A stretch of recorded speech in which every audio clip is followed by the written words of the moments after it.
నమస్తే, welcome to TV 999 news. ముందుగా headlines.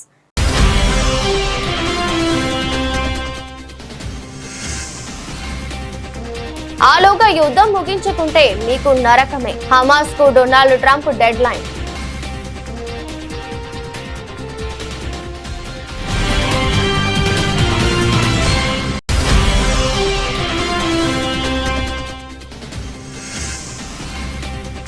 దేశ రక్షణ కోసం ఎంతకైనా తెగిస్తాం. G2 సదస్సులో తేల్చి చెప్పిన రక్షణ మంత్రి రాజ్నాథ్.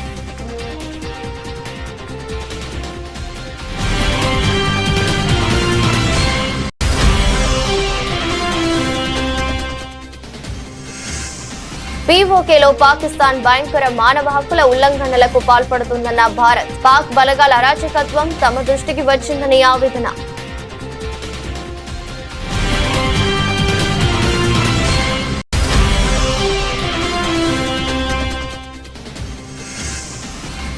ఆపరేషన్ సింధు 2.0 జరిగితే ప్రపంచ పటంలో పాకిస్తాన్ ఉండదు.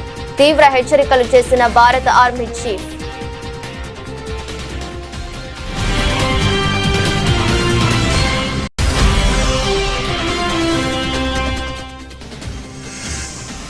ఆపరేషన్ సింధూర్లో పాక్ యుద్ధ విమానాలు కూల్చివేశామన్న ఏపీ సింగ్. కాల్పుల విరమణ కోసం పాకిస్తానే తమను అభ్యర్థించిందని స్పష్టీకరణ.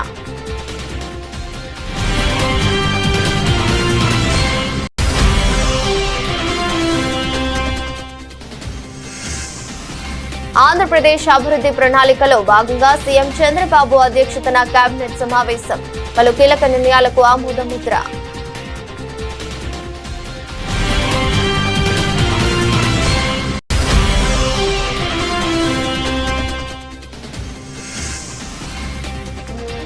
నాంపల్లిలో అలైబలై హాజరైన మంత్రులు కోమటిరెడ్డి, పొన్నం ప్రభాకర్, హీరో నాగార్జున.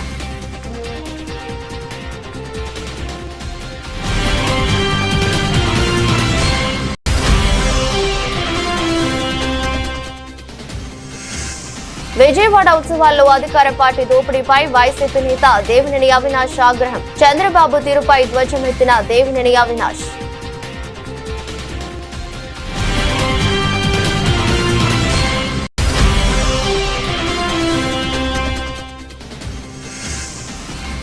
కాంతార చాప్టర్ 1 విజయంతో భావోద్వేగానికి లోనైన రిషబ్ శెట్టి. ఒకప్పుడు ఒక్క షో కోసం కష్టపడ్డానంటూ పాత పోస్ట్ షేర్.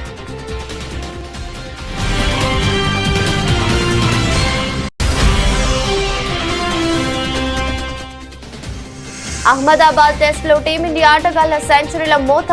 జురెల్, జడేజా శతకాలు. రెండో రోజు ఆట ముగిసేసరికి 286 పరుగుల భారీ ఆధిక్యంలో భారత్. యుద్ధాన్ని ముగించాలని తన ప్రణాళికకు హమాస్ ఆమోదం తెలుపుకుంటే తీవ్ర పరిణామాలుంటాయని అమెరికా అధ్యక్షుడు డొనాల్డ్ ట్రంప్ హెచ్చరించారు.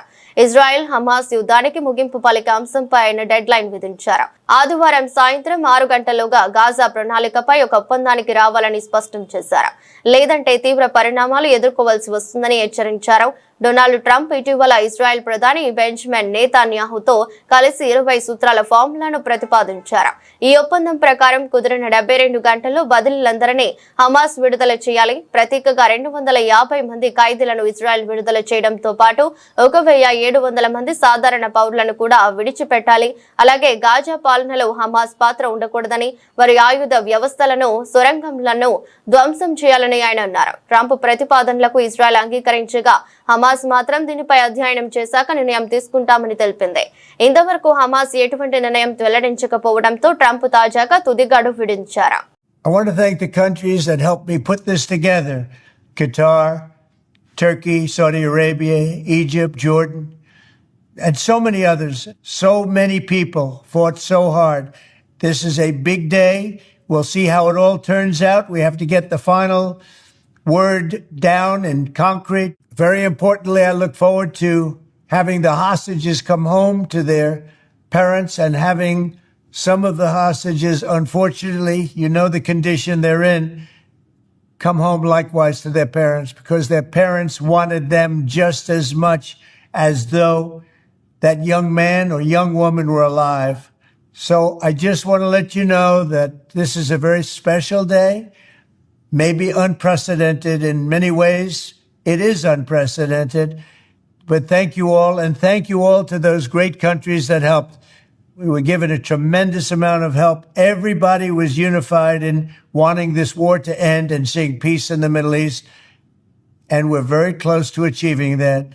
Thank you all, and everybody will be treated fairly. Bharat ఎప్పుడు శాంతిని కోరుకుంటుందని, కానీ దేశంపై దాడికి యత్నించిన వారిని ఉపేక్షించేది లేదని కేంద్ర రక్షణ మంత్రి రాజ్నాథ్ సింగ్ అన్నారు. దేశ రక్షణ కోసం ఎంతకైనా తెగిస్తామని స్పష్టం చేశారు. ఆపరేషన్ సింధూర్ తో శత్రు దేశానికి గట్టి జవాబిచ్చామన్నారు. ఆపరేషన్ సింధూర్ సందర్భంగా పాక్ ఉగ్రముఖ స్థావరాలపై దాడులు చేసే తప్ప పౌరులను టార్గెట్ చేయలేదని తెలిపారు. రక్షణ రంగంలో విదేశాలపై ఆధారపడే అవసరాన్ని తగ్గించామని, గత 10 ఏళ్లలో రక్షణ రంగాన్ని బలోపేతం చేశామని పేర్కొన్నారు.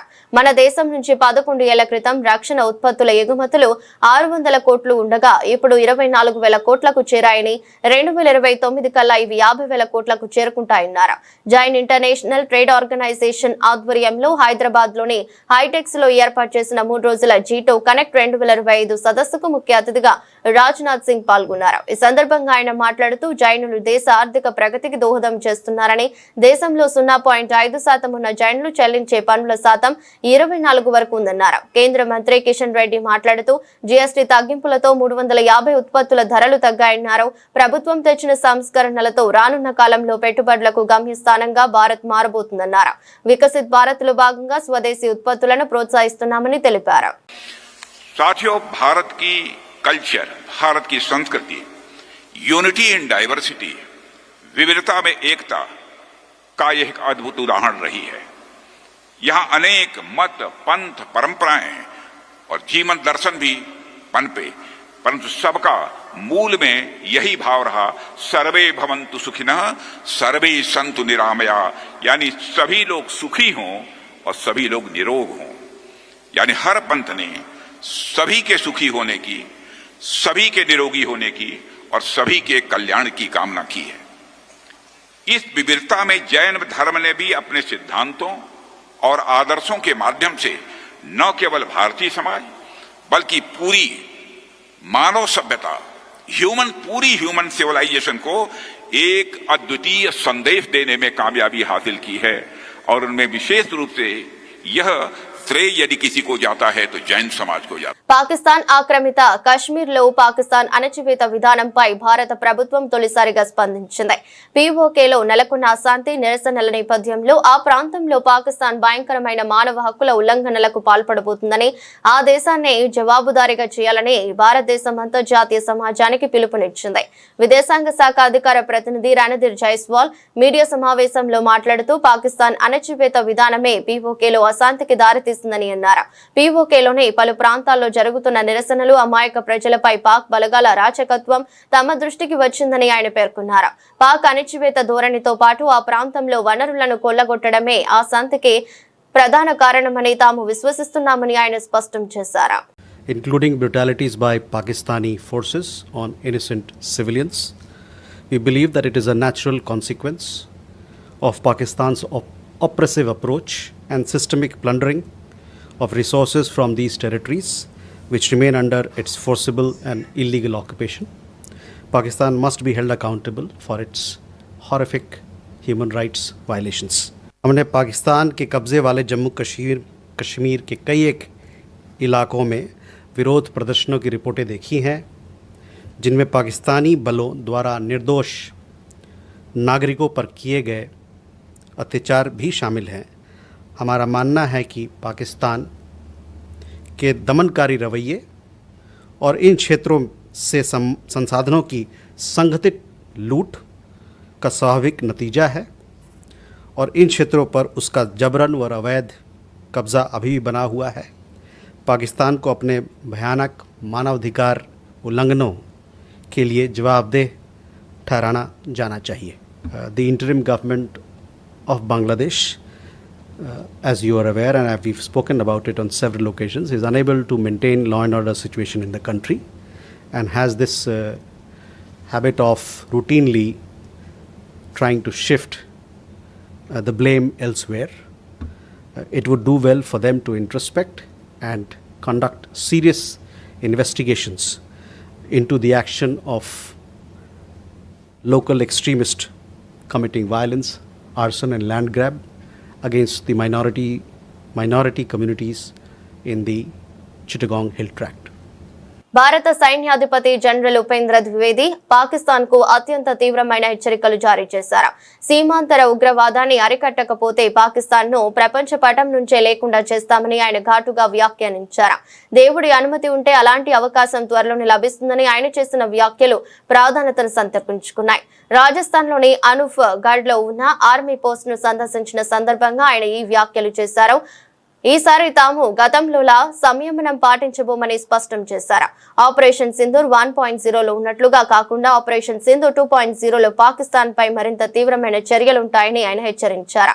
భవిష్యత్తులో తాము తీసుకునే చర్యలు పాకిస్తాన్ తన ఉనికి గురించి ఆలోచించేలా చేస్తాయని జనరల్ ద్వివేది వ్యాఖ్యానించారు. భూమిపై ఉండాలనుకుంటే పాకిస్తాన్ తక్షణమే సీమాంతర ఉగ్రవాదాన్ని ఆపాలని గట్టిగా చెప్పారు.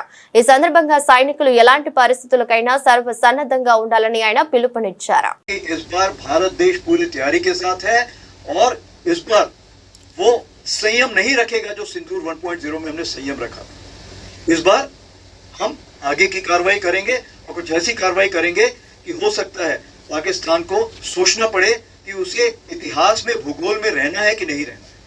अगर उसे भूगोल में अपनी जगह बनानी है तो उसके लिए उसे जो स्टेट स्पॉन्सर टेररिज्म जिसको हम बोलते हैं, यानी कि उसका देश जो टेररिज्म को स्पॉन्सर कर रहा है उसे रोकना पड़ेगा.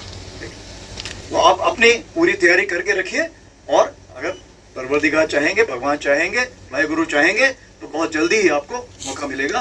उसके लिए ऑल द बेस्ट. जय हिंद. ఆపరేషన్ సింధూర్ అనంతరం కాల్పుల విరమణ కోసం పాకిస్తానే భారత్ ను అభ్యర్థించిందని, ఇందులో అమెరికా అధ్యక్షుడు డొనాల్డ్ ట్రంప్ ప్రమేయం ఏమాత్రం లేదని భారత వాయుసేన chief air chief marshal AP Singh స్పష్టం చేశారు. ఈ ఆపరేషన్ లో పాకిస్తాన్ కు చెందిన అమెరికా తయారీ F-16, చైనా తయారీ J-17 యుద్ధ విమానాలను కూల్చివేసినట్లు ఆయన సంచలన విషయాలు వెల్లడించారు.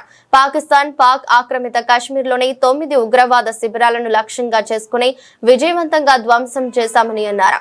భారత సైనిక శక్తిని, ఖచ్చితత్వాన్ని ప్రపంచం మొత్తం చూసిందని ఆయన వ్యాఖ్యానించారు.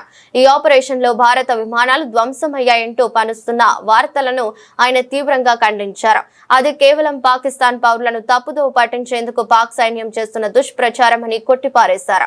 దాదాపు 100 గంటల పాటు సాగిన ఈ ఘర్షణలో పాక్ క్షిపణులు, డ్రోన్లను మన గగనతల రక్షణ వ్యవస్థలు సమర్థవంతంగా తిప్పికొట్టాయని ప్రశ్నించారు. భారత్ పాకిస్తాన్ మధ్య కాల్పుల విరమణ ఘనత తనదేనని, వాణిజ్యపరమైన ఒత్తిళ్లతో తానే దీనిని సాధించానని ట్రంప్ పదే పదే చెబుతున్న నేపథ్యంలో వాయుసేన చీఫ్ వ్యాఖ్యలు ప్రాధాన్యత సంతరించుకున్నాయి.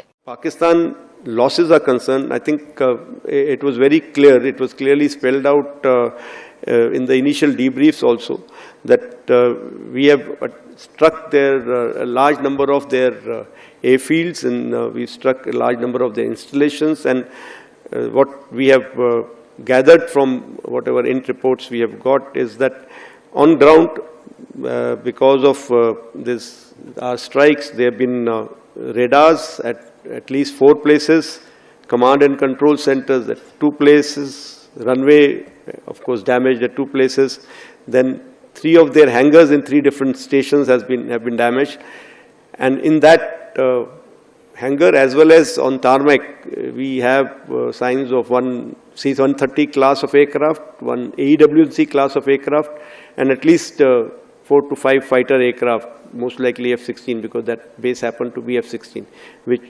would have been under maintenance that time. Along with that, one SAM system which has been destroyed. And so these are the strikes that, the destruction that has taken place on ground by our strikes.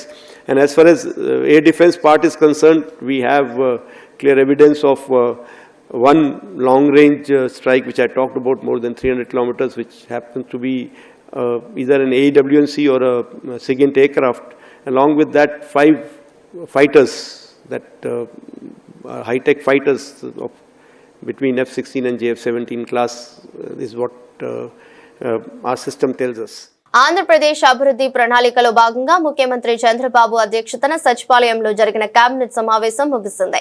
ఈ మంత్రివర్గ సమావేశం పలు కీలక నిర్ణయాలకు ఆమోద ముద్ర వేశారు. రాష్ట్రంలోని వివిధ వర్గాల సంక్షేమంతో పాటు రాజధాని అమరావతి నిర్మాణాన్ని వేగవంతం చేసేందుకు సుమారు 20 ఎజెండా అంశాలపై కేబినెట్ చర్చించి ఆమోదం తెలిపింది. ఈ నిర్ణయాలు రాష్ట్ర ప్రగతికి మరింత ఊతమిస్తాయని ప్రభుత్వం భావిస్తుంది. రాష్ట్రంలోని ఆటో, టాక్సీ, క్యాబ్ డ్రైవర్లకు అండగా నిలుస్తూ 15,000 ఆర్థిక సాయం అందించే పథకానికి మంత్రివర్గం ఆమోదం తెలిపింది. గతంలో ఎదుర్కొన్న ఆర్థిక ఇబ్బందుల నుంచి డ్రైవర్లను ఆదుకునే లక్ష్యంతో ఈ పథకాన్ని తిరిగి ప్రారంభిస్తున్నారు. ఈ నెల 16న ప్రధాని నరేంద్ర మోదీ రాష్ట్ర పర్యటనకు రానున్న నేపథ్యంలో ఏర్పాట్లపై కూడా కేబినెట్ భేటీలో చర్చించారు. కర్నూలులో జరగనున్న ఎన్డీఏ ర్యాలీ, జీఎస్టీ తగ్గింపుపై రాష్ట్ర వ్యాప్తంగా 60,000కు పైగా అవగాహన సభలు నిర్వహించాలని మంత్రులకు ముఖ్యమంత్రి దిశానిర్దేశం చేశారు. వీటితో పాటు జల వనరుల శాఖ పరిధిలోని పలు పనులకు అమృత్ 2.0 పథకం కింద 20 మున్సిపాలిటీలలో చేపట్టే అభివృద్ధి పనులకు కూడా మంత్రివర్గం ఆమోదం తెలిపింది. ఈ నిర్ణయాలన్నీ సూపర్ 6 హామీల అమలులో భాగమేనని ప్రభుత్వం స్పష్టం చేసింది. నాంపల్లి ఎగ్జిబిషన్ మైదానంలో హర్యానా మాజీ గవర్నర్ బండారు దత్తాత్రేయ కుమార్తె విజయలక్ష్మి ఆధ్వర్యంలో నిర్వహించిన అలైబలై కార్యక్రమానికి పలువురు ప్రముఖులు హాజరయ్యారు. ప్రతి సంవత్సరం దసరా పండుగ ముగిసిన మరుసటి రోజున ఈ కార్యక్రమాన్ని నిర్వహిస్తారు. తెలంగాణ ఉద్యమం సమయంలో రాజకీయ నాయకుల మధ్య ఐక్యతను పెంపొందించే లక్ష్యంతో దత్తాత్రేయ ఈ కార్యక్రమానికి శ్రీకారం చుట్టారు.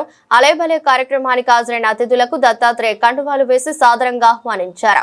మాజీ ఉపరాష్ట్రపతి Venkaiah Naidu, Telangana governor Jishnudev Varma, supreme court retired ప్రధాన న్యాయమూర్తి జస్టిస్ ఎన్వి రమణ, తెలంగాణ మంత్రులు Komatireddy Venkatreddy, Ponnam Prabhakar, BJP MP doctor K Laxman, సినీ నటులు నాగార్జున, బ్రహ్మానందం, సిపిఐ నేత నారాయణ, తెలంగాణ జనసమితి నేత ప్రొఫెసర్ కోదండరాం, మాజీ ఎంపీ కాంగ్రెస్ నేత వి హనుమంతరావు, ఎంఆర్పీఎస్ వ్యవస్థాపక అధ్యక్షుడు మందకృష్ణ మాదిగ తదితరులు ఈ వేడుకల్లో పాల్గొన్నారు. ఈ సందర్భంగా మాట్లాడుతూ వేష భాషల వేరైనా మనమంతా భారతీయులమే అనే భావనతో ముందుకు సాగుతున్నామని అన్నారు.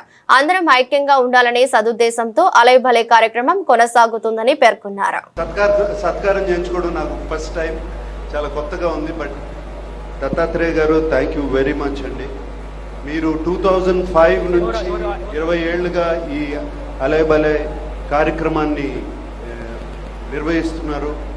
అండ్ ఇది రాజకీయ పార్టీలకి అతీతంగా అండ్ ఎవరైనా, ఏ కల్చర్ అయినా ఎవరైనా ఇక్కడికి రావచ్చు. చాలా సంతోషం అండి. రాజకీయ నాయకులు, మినిస్టర్స్ అందరూ ఇలా ఒక వేదిక మీద, ఏ పార్టీకి చెందిన వాళ్ళైనా ఇలా వేదిక మీదకి రావడం మాకు ఎంతో కాన్ఫిడెన్స్ ఇస్తుంది. ఎందుకంటే ఎప్పుడైనా అవసరమైనప్పుడు అందరూ ఒకటి అవుతారు అనే కాన్ఫిడెన్స్ ఇస్తుంది. అండ్ ఇటువంటి కార్యక్రమాన్ని దత్తాత్రేయ గారు చేపట్టారు. చాలా చాలా అభినందనీయం. అలైబలై కార్యక్రమానికి విచ్చేసిన అందరికీ నా హృదయపూర్వకమైన నమస్కారాలు తెలియజేస్తున్నాను. నాకు 2 నిమిషాలు టైం ఇచ్చారు మాట్లాడమని. 2 నిమిషాల్లో నేను మాట్లాడేది ముగించేసి తదితర కార్యక్రమానికి శ్రీకారం చుడదాం. అలైబలై కార్యక్రమం గత 20 సంవత్సరాల నుంచి పూజ్యులు బండారు దత్తాత్రేయ గారు నిర్వహిస్తున్నారు. ఈ అలైబలై అంటే అసలు ఏంటి అనేది మనం ముందు తెలుసుకోవాల్సినటువంటి విషయం. అలైబలై అంటే హృదయపూర్వకంగా ఒకళ్ళని ఒకళ్ళు ఆలింగనం చేసుకుని ప్రేమని పంచుకోవడం అని. అటువంటి కార్యక్రమాన్ని సంవత్సరానికి ఒక్కసారైనా మనందరం కలిసి ఒకళ్ళనొకళ్ళని ఆలింగనం చేసుకుని ఒకళ్ళ యొక్క ప్రేమని మరొకళ్ళకు పంచుకునేటువంటి కార్యక్రమం అలైబలై కార్యక్రమం. ఆనాడు తెలంగాణ ఉద్యమంలో తెలంగాణ రాజకీయ పార్టీల ఎజెండాతోటి ఎవరికి దారి వారే యమునా తీరే అని ఒక్కొక్కరు ఒక్కొక్క నినాదంతో పోయే సందర్భంలో తెలంగాణకు ఒక నినాదం, ఐక్యంగా తెలంగాణ సాధనకు అందరూ కలిసి ఉండాలని, దాంతో పాటుగా తెలంగాణ వంటకాలు కావచ్చు, సాంప్రదాయం కావచ్చు, సంస్కృతి కావచ్చు, ఆచారాలు కావచ్చు, మన భాష కావచ్చు, తెలంగాణ యొక్క విధి విధానాలు మొత్తంగా భవిష్యత్తుకు ఉండాలి, మార్గదర్శకత్వంగా వచ్చే యువతరానికి చెప్పి ఈ అలైబలై కార్యక్రమాన్ని నిరంతరంగా ప్రతి దసరా మరణ నిర్వహించేటువంటి ఒక ఆనవాయితీగా మరి దత్తాత్రేయ గారు తీసుకున్నారు. ఈసారి విజయలక్ష్మి గారి నాయకత్వంలో అందరూ కూడా రాజకీయాలకు ఇక్కడ గమ్మత్ ఏంటంటే బయటికి వెళ్తే సభలోనో లేదా అంశాల మీద కత్తులు తీసుకున్నట్టుగా కొట్లాడుకునే వాళ్ళు కూడా ఇక్కడికి కూటమి ప్రభుత్వం ఇచ్చిన హామీలు అమలు కాక రాష్ట్ర ప్రజలు తీవ్ర ఇబ్బందులు పడుతుంటే సీఎం చంద్రబాబు మాత్రం తమ పాలనలో ప్రజలంతా సంతోషంగా ఉన్నారంటూ అబద్దాలు చెబుతున్నారని వైఎస్ఆర్సీపీ ఎన్టీఆర్ జిల్లా అధ్యక్షుడు దేవినేని అవినాష్ మండిపడ్డారు. తాడేపల్లి వైఎస్ఆర్ కాంగ్రెస్ పార్టీ కార్యాలయంలో ఆయన మీడియాతో మాట్లాడుతూ విజయవాడ ఉత్సవాల పేరుతో కూటమి నేతలు పెద్ద ఎత్తున దోపిడీకి పాల్పడ్డారని, ఈ డబ్బంతా ఎవరి జేబుల్లోకి పోయిందో చెప్పాలని నిలదీశారు. ఫీజు రియంబర్స్ బకాయిలు అదే విధంగా బాకీగా ఉన్నాయి. ప్రతి మహిళకి నేను 1500 రూపాయలు ఇస్తాను అధికారంలోకి రాగానే అని చెప్పని ఏదైతే ఆయన హామీ ఇచ్చారో దాన్ని పూర్తి చేయలేదు. మా నిరుద్యోగ సోదరులు ఎవరైతే ఉన్నారో నేను అధికారంలోకి రాగానే మీకు నిరుద్యోగ భృతి ఇస్తాను అని చెప్పని ఏదైతే హామీ ఇచ్చారో ఆ హామీ గారు పూర్తి చేయలేదు. 50 ఏళ్లకే పెన్షన్ ఇస్తానని చెప్పారు చంద్రబాబు గారు. ఆ హామీని కూడా ఆయన పూర్తి చేయలేదు. అదేవిధంగా రైతులు కానివ్వండి, మహిళలు కానివ్వండి, విద్యార్థులు కానివ్వండి, అన్ని వర్గాల ప్రజలు ఈ రోజు ఈ రాష్ట్రంలో సంక్షేమ కార్యక్రమాలు లేకుండా, అభివృద్ధి కార్యక్రమాలు జరగకుండా అనేక ఇబ్బందులు, అనేక సమస్యలతో ఉంటే నిన్న చంద్రబాబు గారు వచ్చి సంవత్సరం 5 నెలల క్రితం ఈ రాష్ట్రంలో విధ్వంసం ఉండేది, ఎవరు కూడా సంతోషంగా లేరు, ఏదో నేను వచ్చిన తర్వాత ప్రతి ఒక్కరు గారు సంతోషంగా ఉన్నారని చెప్పని అంటున్నారు. మేము ఒకటే అడుగుతున్నాం, ఈ హామీలు నెరవేర్చండి. తప్పుడు కేసులు, అబద్ధపు కేసులు, లేకపోతే కొత్తగా సోషల్ మీడియా కేసులు అని చెప్పని ఈరోజు ప్రజానికాన్ని మీరు అందరూ గారు ఇబ్బంది పెట్టారు. అంటే వీళ్ళ పరిపాలన ఎలా ఉంటుందంటే అన్ని గార బలవంతపు బాగా రుద్దుతారు కదా జనాల మీద, ఆ విధంగా రుద్దుతారు. మహిళలకి ఉచిత బస్సు ఇష్టం వల్ల మహిళలు అందరు గారు దర్శనానికి వచ్చారని చెప్పని. అంటే ఏంటి, మా అమ్మవారి దర్శనానికి 100 సంవత్సరాల నుంచి మహిళలు కానివ్వండి, పెద్దవాళ్ళు కానివ్వండి, ఉమ్మడి ఆంధ్రప్రదేశ్ రాష్ట్రంలో ఉన్నప్పుడు కానివ్వండి, లేదా దేశ విదేశాల నుంచి లక్షలాది మంది భక్తులు ప్రతి సంవత్సరం గారు వస్తారు. ఏదో మీరు ఉచితంగా ఏదో బస్సు ఇచ్చారని చెప్పని నిన్న మీరు మాట్లాడతాం ఇంతకన్నా సిగ్గుచేటి విషయం ఇంకేదైనా ఉందా అని చెప్పని ఈ రోజు చంద్రబాబు గారిని, అదేవిధంగా కూటమి ప్రభుత్వాన్ని మేము అందరం గారు అడుగుతున్నాం. ప్రతి ఒక్కరి గారు అమ్మవారి భక్తి చాటి చెప్పే విధంగా ప్రతి సంవత్సరం గారు ఉత్సవాలు జరుగుతాయి. ఏదో మీరేదో కొత్తగా వచ్చి ఉత్సవాలు కనిపెట్టాం, లేకపోతే మేము వచ్చిన తర్వాతే ప్రజానికం సంతోషంగా ఉన్నారని చెప్పని సొంత దెబ్బ మీరు కొట్టుకోవటం కాదు. ఈ రోజు ఈ ఉత్సవాల పేరుతో మీరు కానివ్వండి, మీ ఎంపీ కానివ్వండి, విజయవాడ ఎంపీ కానివ్వండి, లేకపోతే మీ తెలుగుదేశం పార్టీ కూటమి నాయకులు కానివ్వండి పెద్ద స్కెచ్ చేశారు. దాన్ని మేము అడ్డుకున్నాం, దాన్ని అడ్డుకోవటానికి మేము ప్రయత్నించాం. ఉత్సవాల పేరుతో ఏదైతే మచిలీపట్నం గొడుగు వెంకటేశ్వర భూములు ఉన్నాయో దాదాపుగా 40 ఎకరాలు, ఆ ఆస్తి విలువ వచ్చేసి 450 కోట్లు ఉంటుంది.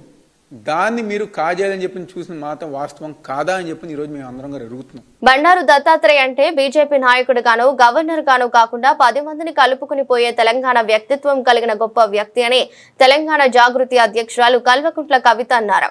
దత్తాత్రేయ కుమార్తె విజయలక్ష్మి ఆధ్వర్యంలో నిర్వహించిన అలైభలే కార్యక్రమంలో కవిత మాట్లాడుతూ 20 ఏళ్లుగా దత్తాత్రేయ రాజకీయాలకు, కుల మతాలకు అతీతంగా ఈ కార్యక్రమాన్ని నిర్వహిస్తున్నారని ప్రశంసించారు. దత్తాత్రేయ వారసత్వాన్ని వనికి పుచ్చుకుని ఆయన కుమార్తె విజయలక్ష్మి కార్యక్రమాన్ని నిర్వహించడం ఆనందంగా ఉందన్నారు. తాను రాజకీయాల్లో ఎదుగుతున్న క్రమంలో దత్తాత్రేయ గురించి చాలా మంది తనకు చెప్పేవారని గుర్తు చేసుకున్నారు. ఏదైనా పని కోసం దత్తన్న వద్దకు వెళితే వారి సమస్య ఖచ్చితంగా పరిష్కారం అయ్యేదని అన్నారు. జై తెలంగాణ. అందరికీ నమస్కారం. గౌరవనీయులు పెద్దలు దత్తాత్రేయ గారు గత 20 సంవత్సరాలుగా మరి అలై బలాయ్ అనేటటువంటి ఒక వేదికను ఏర్పాటు చేసి రాజకీయాలకు అతీతంగా, కులాలకు అతీతంగా, మతాలకు అతీతంగా మరి ఒక వేదిక ఉండాలి. పండగ అంటేనే 10 మంది కలవడం, పండగ అంటేనే 10 మందితోని ఆనందాన్ని పంచుకోవడం. కాబట్టి ఇటువంటి ఒక వేదిక ఉండాలి, తెలంగాణ సంస్కృతి ప్రతిబింబించే విధంగా ఉండాలని వారు చేసినటువంటి ప్రయత్నం మరి 20 సంవత్సరాలు అవుతోంది. నాకు చాలా సంతోషంగా ఉంది. మా సోదరి బండారు విజయలక్ష్మి గారు కూడా మరి వారి వారసత్వాన్ని పునిపుచ్చుకొని ఈ కార్యక్రమాన్ని ముందుకు తీసుకొని వెళ్తున్నందుకు విజయలక్ష్మి గారికి మనస్ఫూర్తిగా అభినందనలు తెలియజేస్తా ఉన్నాను.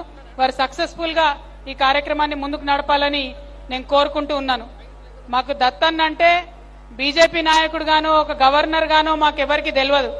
మాకు దత్తన్న అంటే పక్కా తెలంగాణ వాసిగా 10 మందిని కలుపుకపోయే తెలంగాణ తత్వం ఉన్నటువంటి నేతగా మాకు తెలుసు. రాజకీయాల్లో మేము ఎదిగొస్తున్న టైంలో చాలా మంది మాకు దత్తాత్రేయ గారి గురించి చెప్పేవారు. ఎవ్వరు పోయినా సరే మాట్లాడి వాళ్ళ సమస్య తీరే విధంగా వాళ్ళకు ఒక ఉత్తరం ఇచ్చి ఆఫీసర్ కి ఫోన్ చేసి చెప్తాడు దత్తాత్రేయ గారు. మీరు కూడా అట్లా ఉండాలని మాకు చాలా మంది చెప్పినారు.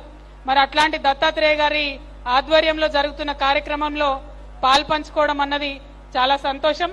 తెలంగాణలో అతిపెద్ద పండుగ అయినటువంటి బతుకమ్మ దసరా పండుగ శుభాకాంక్షలు మళ్ళొకసారి మీ అందరికి తెలియజేస్తూ 20 సంవత్సరాలు నింపుకున్నటువంటి అలై బలై ఇలాగే కొనసాగాలని మనస్ఫూర్తిగా కోరుతున్నాను. Thank you. జై తెలంగాణ, జై తెలంగాణ. ఈ 15 నెలల్లో ప్రభుత్వ వైఫల్యాన్ని ప్రశ్నించిన సుమారు 1200 మంది సోషల్ మీడియా యాక్టివిస్టులను అరెస్ట్ చేసి హింసించిందంటూ కూటమి ప్రభుత్వంపై వైఎస్ఆర్సీపీ ప్రధాన కార్యదర్శి పొన్నవోలు సుధాకర్ రెడ్డి విమర్శలు గుప్పించారు.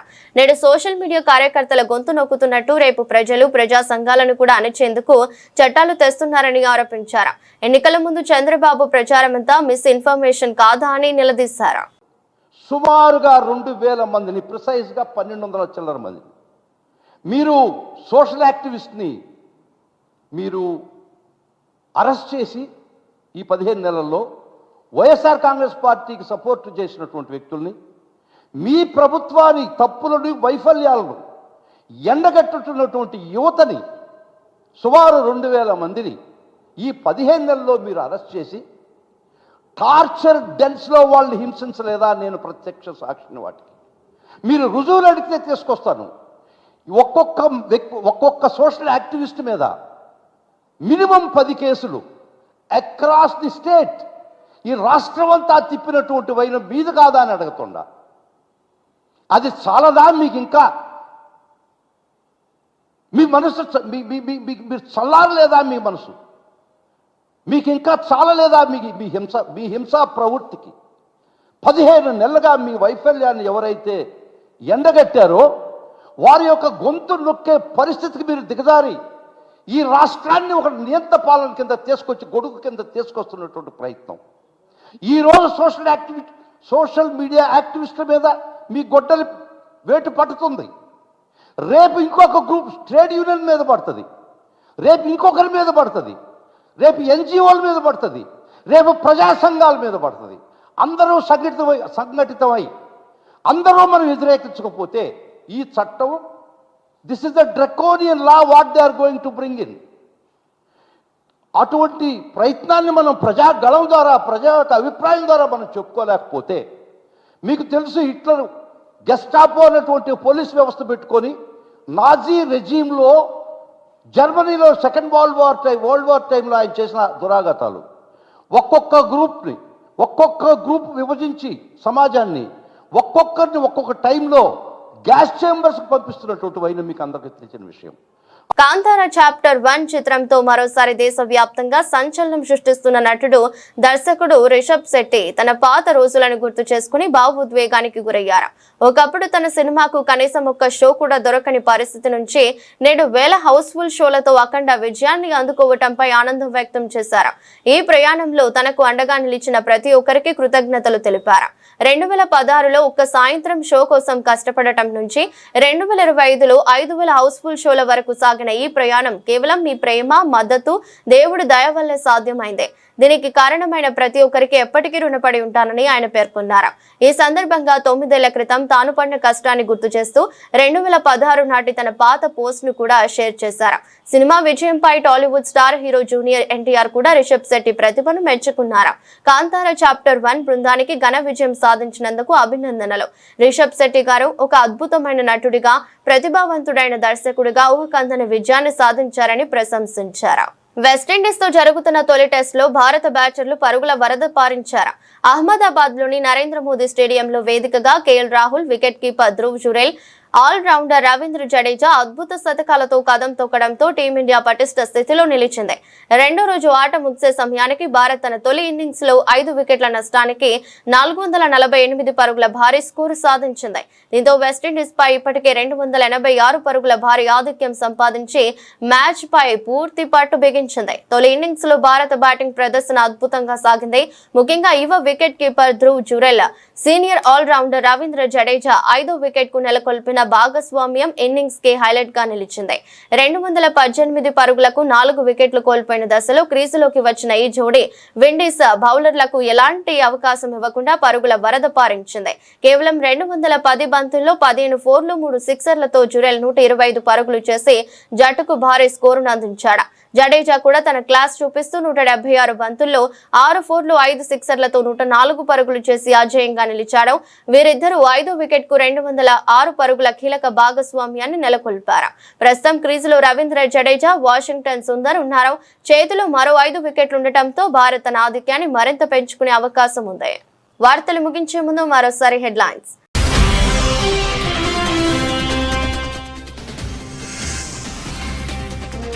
ఆలోగా యుద్ధం ముగించుకుంటే మీకు నరకమే. హమాస్ కు Donald Trump dead line.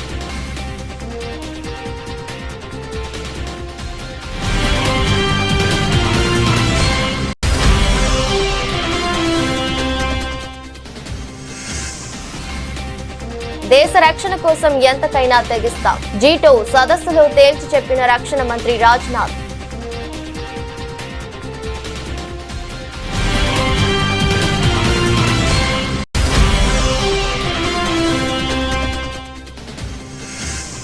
POKలో Pakistan భయంకర మానవ హక్కుల ఉల్లంఘనలకు పాల్పడుతుందన్న భారత్. పాక్ బలగాల అరాచకత్వం తమ దృష్టికి వచ్చిందని ఆవేదన.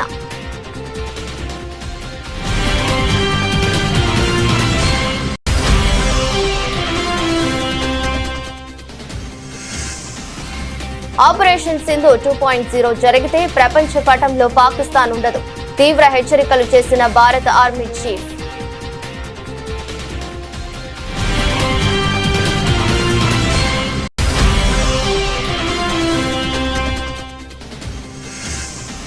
ఆపరేషన్ సింధూర్లో పాక్ యుద్ధ విమానాలు కూల్చివేశామన్న ఏపీ సింగ్.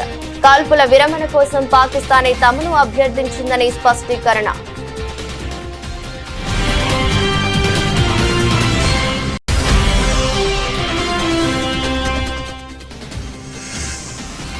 ఆంధ్రప్రదేశ్ అభివృద్ధి ప్రణాళికలో భాగంగా సీఎం చంద్రబాబు అధ్యక్షతన కేబినెట్ సమావేశం. పలు కీలక నిర్ణయాలకు ఆమోదముద్ర.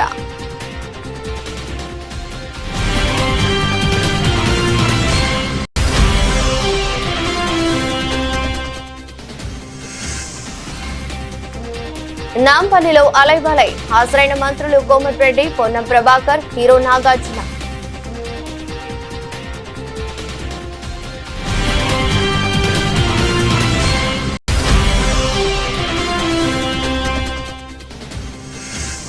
విజయవాడ ఉత్సవాల్లో అధికార పార్టీ దోపిడీపై వైసీపీ నేత దేవినేని అవినాష్ ఆగ్రహం. చంద్రబాబు తీరుపై ధ్వజమెత్తిన దేవినేని అవినాష్.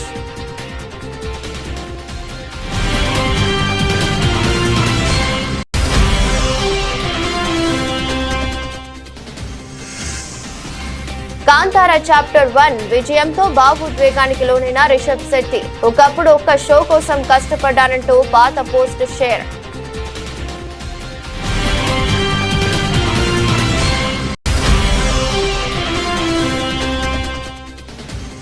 అహ్మదాబాద్ టెస్ట్ లో టీమిండియా ఆటగాళ్ల సెంచరీల మోత. జురెల్, జడేజా శతకాలు. రెండో రోజు ఆట ముగిసేసరికి 286 పరుగుల భారీ ఆధిక్యంలో భారత్. ఇదరస్ట్ బులెటిన్. మరో బులెటిన్లో మళ్ళీ కలుద్దాం. అంతవరకు సెలవు. నమస్కారం.